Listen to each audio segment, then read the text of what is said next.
Hello everybody, my name is Charlie. Welcome back to the channel. Today I'm going to be showing you guys how to make New Mexican red chili. Check these out. Let's get cooking. To make proper red chili, you have to start off with these basic ingredients. We are going to be using 2 tablespoons of all-purpose flour, 1 tablespoon of salt, 1 tablespoon of cumin, and a half a teaspoon of coriander seed. For the meat, we're going to be using 2 bone-in pork chops and either 12 or 15 red chili pods. The variety we're going to be using today are Big Jims. Once we're ready with these, we'll get started.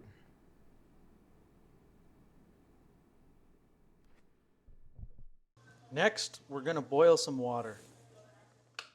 Now we are going to deseed the chili pods. First, make sure none of the pods are dark brown or have any mold. If they have any mold, discard those pods. Also, if they are brown, the chili pods are typically not that fresh and will make a darker chili that is bitter. When deseeding, you must break off the stems and remove the seeds inside. If there are a few leftover seeds inside, it's not the end of the world. You just need to remove the majority of them from the inner part of the heart of the chili pods. This is what they look like inside. When that's finished, add the pods to the blender with all the broken parts face up so that the pods do not float in the water. Okay guys, once our water is finished boiling, what we want to do is add the water into the chili here, just real slowly. And once you do this, you want to fill this all the way to the top. And the reason for putting the hot water in here, or boiling water, is because you want these chilies to soften. It makes it blend a lot easier. So I fill this all the way to the very top. And then we're going to get our lid here. And we are going to put a lid right on top. We're going to let that sit for at least 10 to 15 minutes. Once that's done, these chilies will be nice and soft, and then we can go ahead and add the rest of our ingredients and throw it through a blend. So we'll go ahead and stick this here.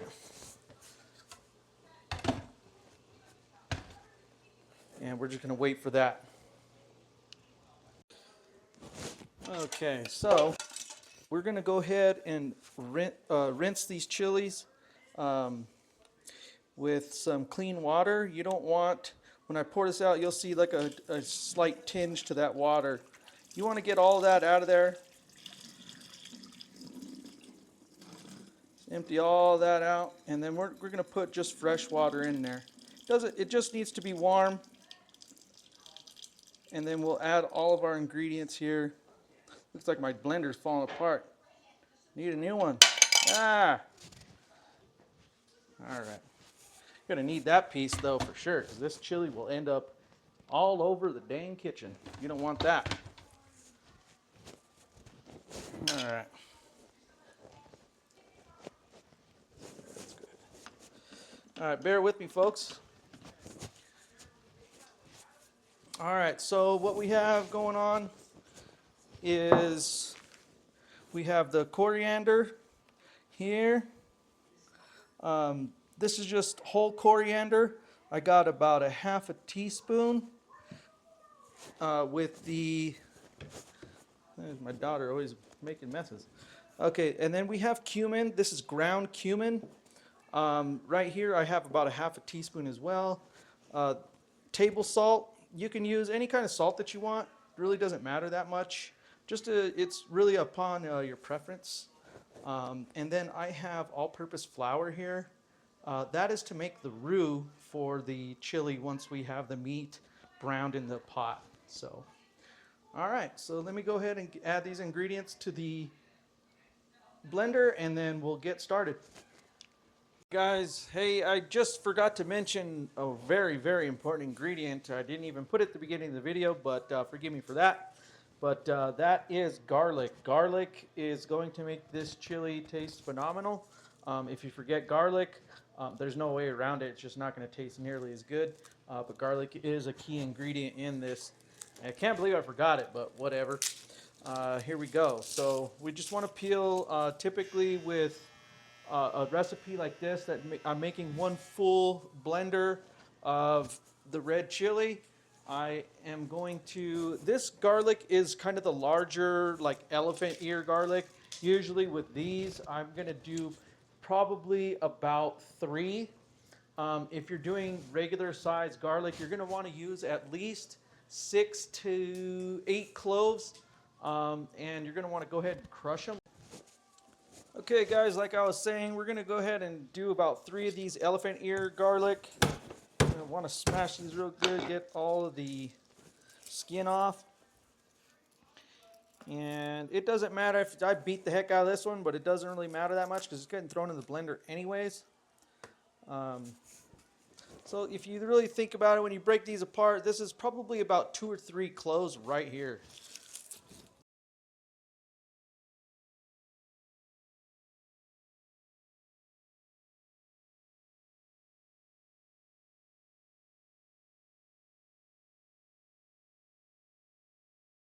Move on to the next thing. I'm going to be dicing up this meat.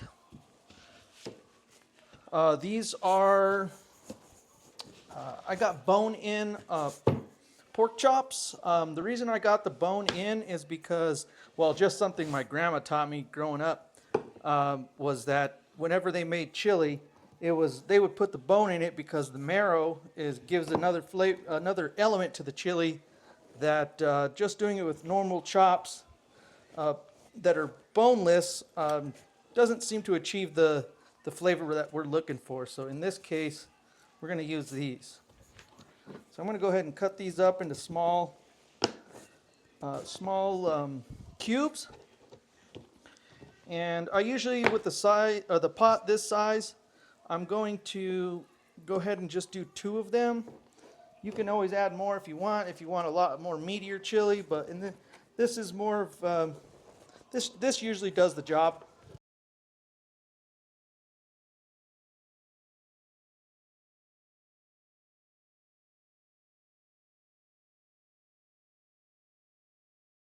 Okay guys, I'm going to go ahead and fill the blender with some warm water.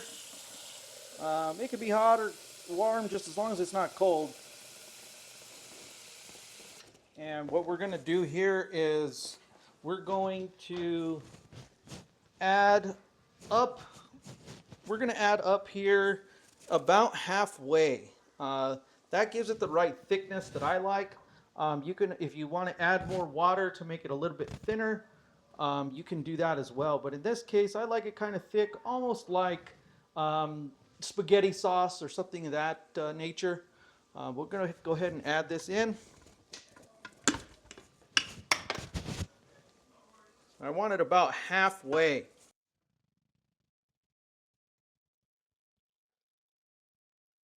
And right about there. Some people add a little more, but it all depends on preference here. All right, so we're gonna go ahead and get our ingredients, all of our dries, the coriander, the cumin, and salt. We're gonna go ahead and add these in there.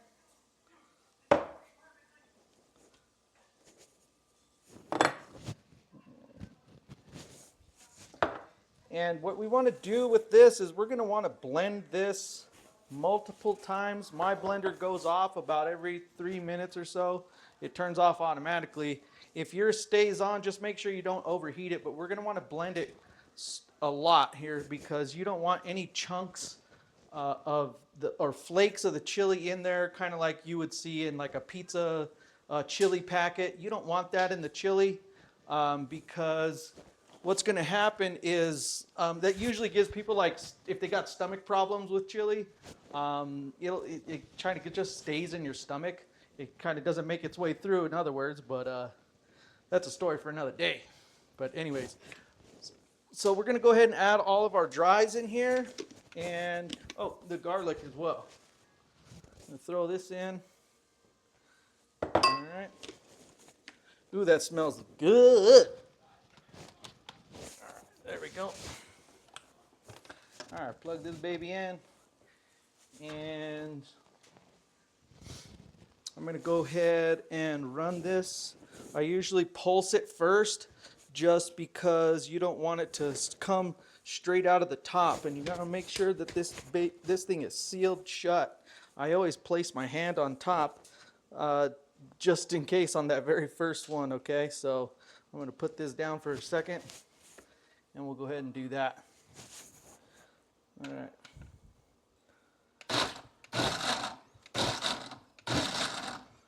All right, I'm gonna go ahead and run this. I put it at the highest setting.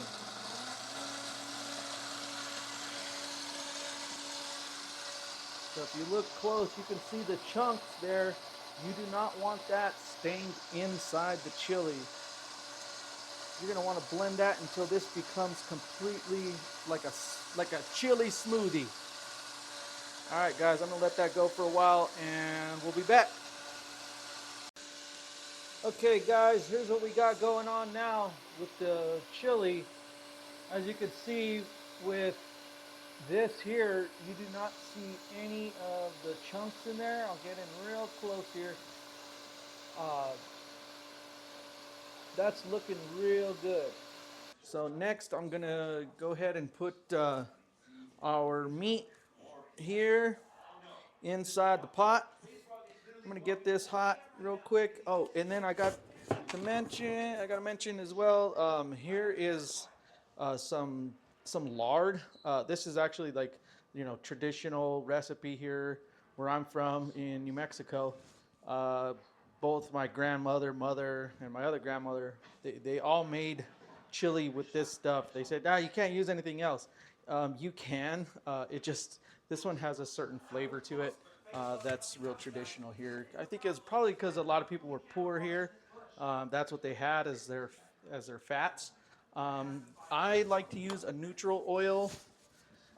You can use like canola oil, stuff like that, anything that's neutral, but I like avocado oil because it's a lot more healthy. But so I went ahead and added a little bit of that in here. But typically this is the kind of stuff that you want to use.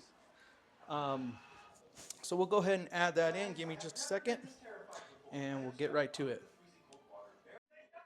All right, guys, I'm gonna go ahead and add in the meat to the pot here. If I can get this darn thing to work. Gotta love it. Old stoves. All right, I'm gonna let that heat up. Gotta let that oil heat up just a little bit. Usually you want to keep this right at about a medium to medium high. And let that heat up for just a moment and get back to it. All right, folks, so here we go. The oil's nice and hot. Once you just begin to start seeing a little bit of, not smoky, but you can start to see it, we're gonna go ahead and add this all in.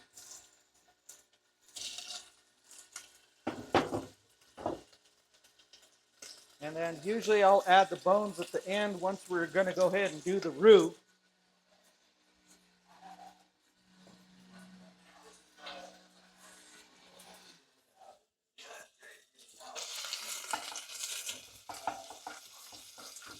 You want to get this nice and even in there. Try not to move it too much because it'll stick to the bottom.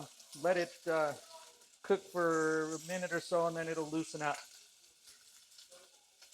I'm going to let that go for a bit.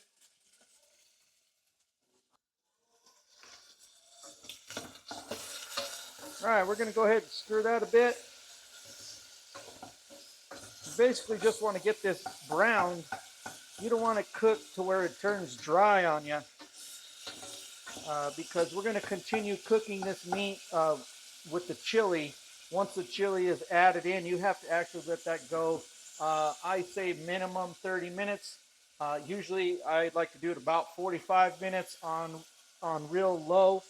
You just want to get it to a slow simmer. So we'll go ahead and let that go for a bit longer. And once we'll spin it or turn it a few more times, and then we'll go ahead and add the flour in and get the roux going on in there. All right, we're going to go ahead and stir it again. Just want to stir it about every minute or so, every 2 minutes at the most. It's almost getting there. You can see all that. That's what you want.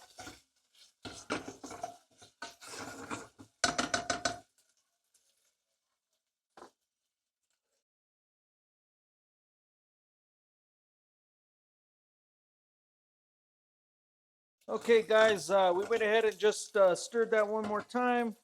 I'm going to turn the heat down to low, and then we're going to slowly add in our flour to make the roux. Just wanted to make another tip here. You need to make sure that there is some fat on the bottom. If there isn't enough fat on the bottom, when you put in the flour, it's just going to burn right away. So that's why you want this really low. You want to slowly do this. Add a little bit here, little bit, and then give that a little stir. And what you want to do with the roux is you want it to make a golden brown. That's what you want. You'll smell it once it's cooked. So I believe about a tablespoon and a half, maybe 2, just depending. But you see how that absorbed a lot of that there already? That's what you kind of want. And then get that all in that meat where it's almost like dry. And then the key to this is we're going to go ahead and add some red chili in there slowly. All right, guys, so we're going to go ahead and add our red chili in. I'm going to go ahead and open this. Hopefully this thing don't fall off on me.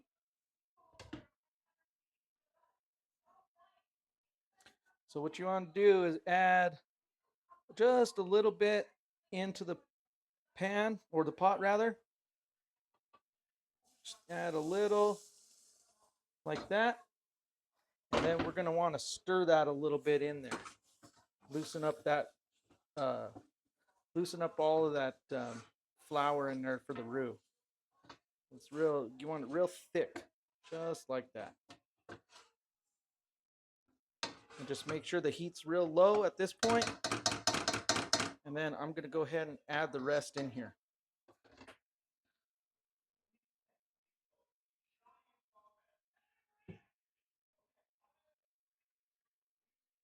Go ahead and add all that in. And then what I'm going to do as well is there's still quite a bit of chili inside there that's just kind of sticking on the side and on the bottom. I would just get a little bit of water. I'll add a little bit of water in there. I'll just give it a good swirl.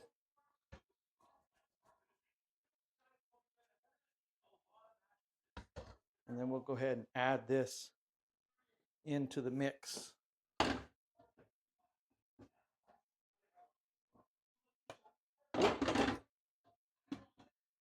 This thing just does not want to stay on there. Time for a new blender, I guess. All right, there we go. Put this away.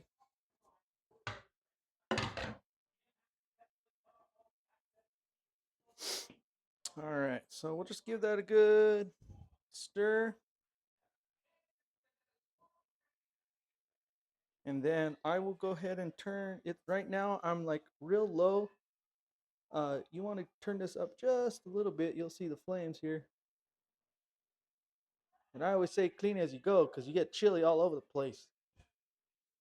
And then we'll go ahead and I'll just place a lid on it as well, just so it doesn't splash out. But you want to get it to a slow simmer. And I will show you what that looks like here in just a moment. Okay, guys, it's coming to a slow simmer. I'm going to go ahead and add these bones in. And that meat will cook real slowly inside there. Let's go ahead and give those a little dunk.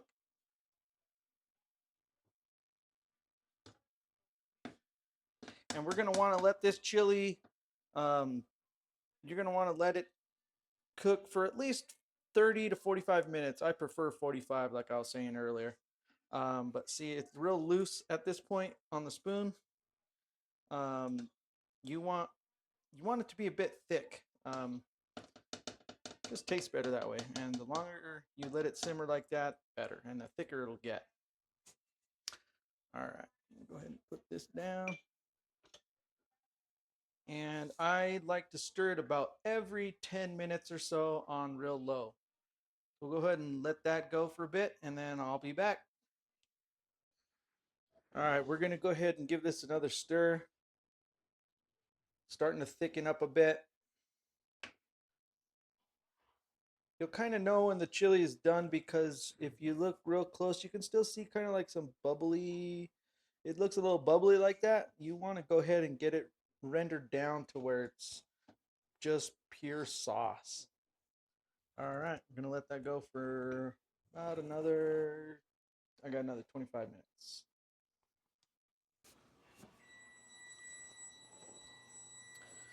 All right, guys, time's up. It's been about 45 minutes. We're going to go ahead and turn off the chili, and we'll go ahead and take a look at this.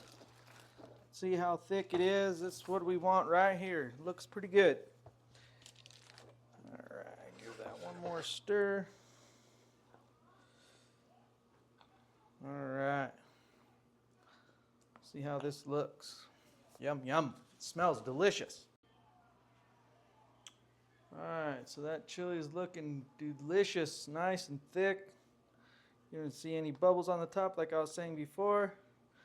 This is what we're looking at here. And you can take the bones out at this point. I just leave them in for just for fun, I suppose. But here we go. Let's see how thick that is. If it runs off real slow, that's what you want. That's what you want right there. So that's the red chili. Let's go ahead and give this a taste. Oh boy. A little bit of meat in there. There it is.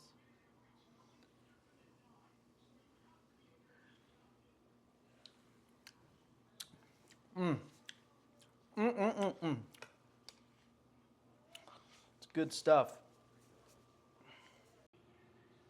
All right, everyone, thank you for watching. This is how to make New Mexican red chili.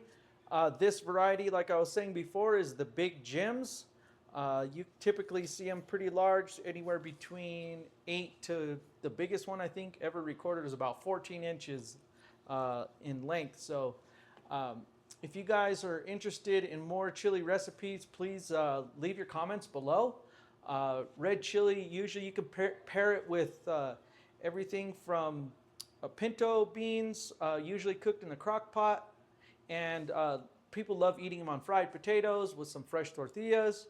The other things that we like to put them on here is enchiladas.